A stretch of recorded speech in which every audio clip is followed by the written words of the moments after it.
Hello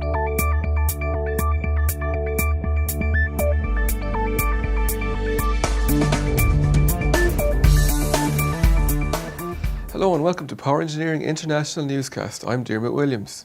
This week's headlines include: French Minister says COP21 deal dependent on massive CCS rollout. Belgium's ageing nuclear fleet causing concerns for neighbouring nations. Power prices in Europe dropped 13% in December.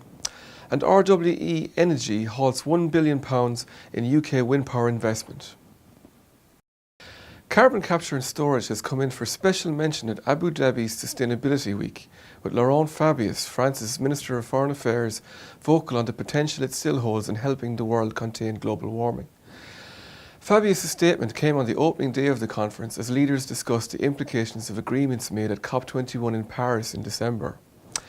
He said that political and technological maturity were the reasons for success in Paris, and added that the rapid deployment of carbon capture and storage will be necessary on a massive scale to hold global warming.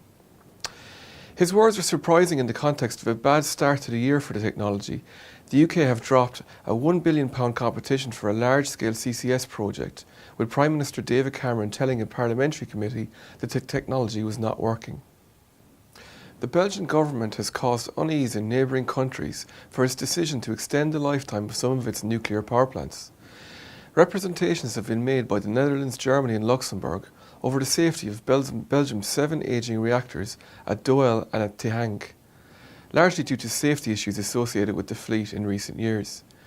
40-year-old reactors Doel 1 and 2 have been granted extensions until 2025 under a deal to preserve jobs and invest in the transition to cleaner energy.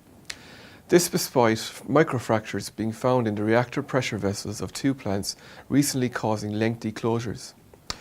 Both were restarted at the end of last year, one having to close quickly again for a few days after a water leak.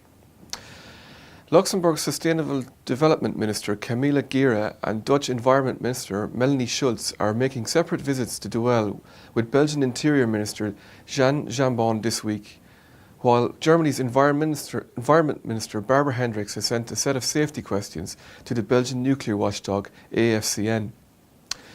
Both Electrabel and AFCN said the recent problems have only been in the non-nuclear parts of the reactor and there is no danger from the nuclear cores.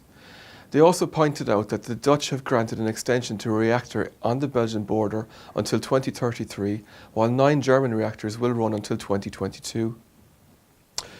Power prices in Europe have dropped 13% as wind records tumbled in December.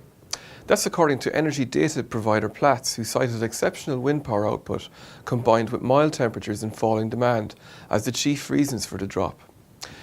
European power prices, according to the Platts Continental Power Index, fell 13.29% to €33.08 per megawatt hour in December compared to November, itself down 9.4% on October levels.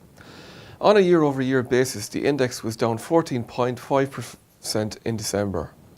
Mild weather twinned with falling oil prices saw EU gas prices fall further as well in a month when wind was Germany's largest source of electricity, forcing lignite-fired power plants into second place. Hans Bunting, RWE Energy's chief executive, said the company had stopped investment and completely frozen its onshore wind development pipeline in the UK, while it awaits an announcement from the Department of Energy and Climate Change on whether projects will have a route to market. That pipeline amounts to a total worth of £1 billion, but recent policy changes by the British government prompted the German energy giant to put the investments on hold while clarity is sought. Those plans include 12 onshore wind farms in Wales and Scotland, representing about 400 megawatts of clean power generation capacity.